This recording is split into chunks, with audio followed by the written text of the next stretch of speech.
What's up? I'm back. In this segment, I'm going to talk about healing, healing with energy versus healing with tools. And healing with tools can be herbs, it can be acupuncture needles, it can be even crystals. Now, I know you may think that from this that I'm going to put down people who heal with herbs, acupuncture needles, and whatever good stuff. But actually, I'm not. Actually, people who heal with energy are usually at a disadvantage because a lot of things are different now than in ancient times. So in ancient times, a healer, a person who could heal energy, knew that you couldn't heal everybody. You had to make sure the person knew what they were doing wrong and that their karma made it possible for you to heal them.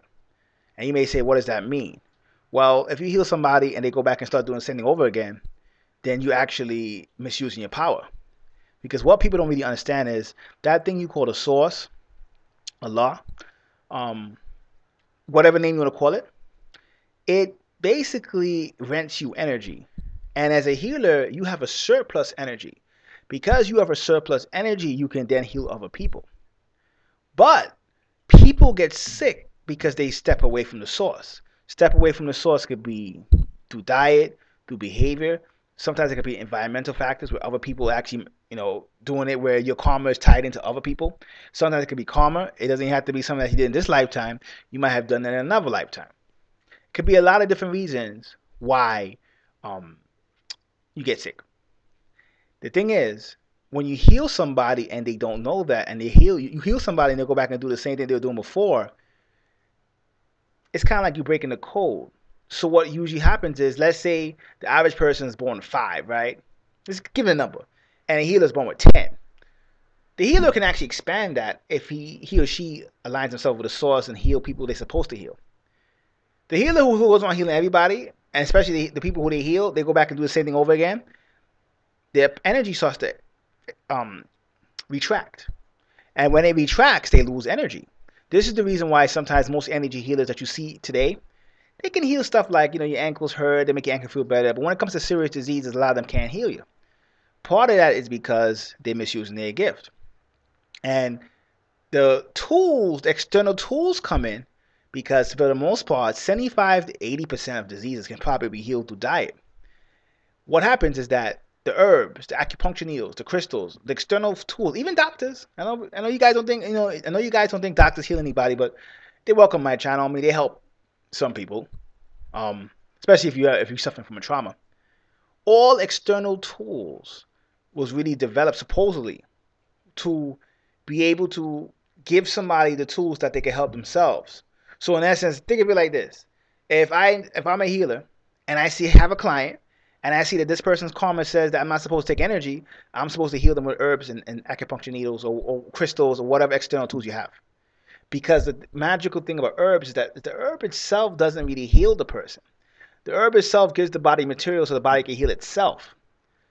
Very important a concept to understand, because when you look at it from that perspective, when you get a person to change their diet, you're actually getting them to reverse their karma.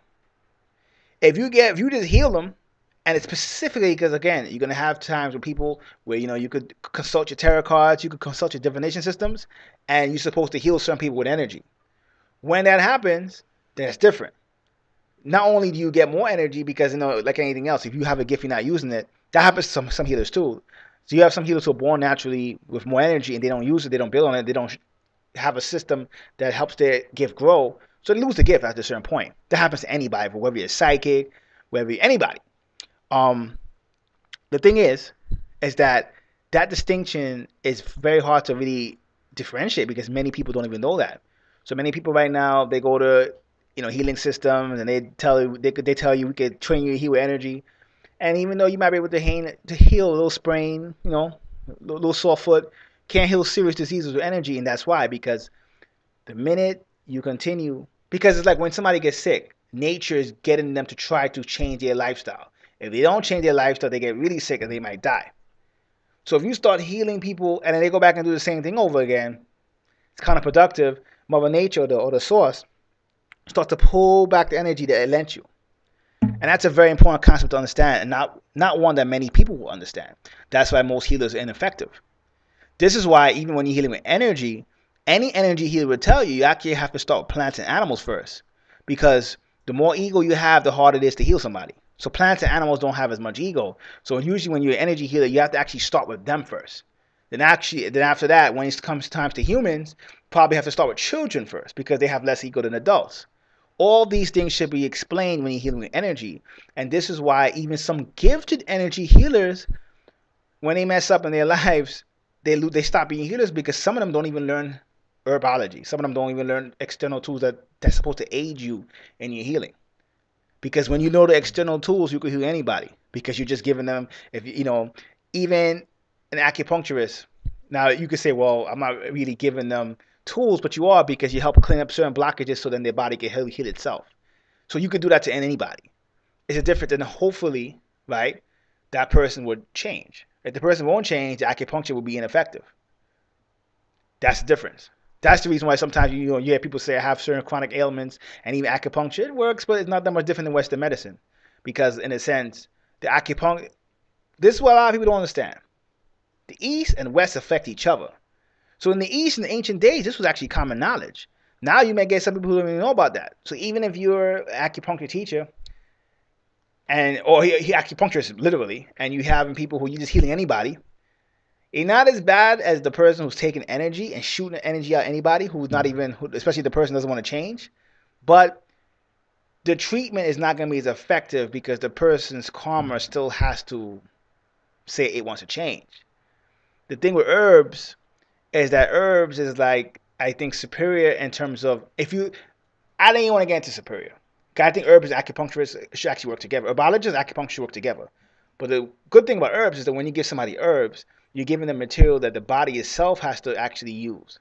Now, again, like anything else, the harder the ego, the harder it is to heal. That's the bottom line. This is why sometimes I don't get into saying, you do this diet, you get cured of any disease. I don't get into all that because at the end of the day, the person still has to address a lot of ego issues. And I think sometimes it's counterproductive telling people that. I think at the end of the day, people have to start to look at healing. Have to start to look at sickness as mental, spiritual, and physical. And if you're a gifted healer with energy, even if you're doing energy work, I suggest learn some herbology. I recommend learning some nutrition. Help balance you out and you'll be able to help give people tools to heal themselves. Because if you could heal with energy, even if you heal the right person, they still got to have tools to be able to help themselves. Till next time, peace.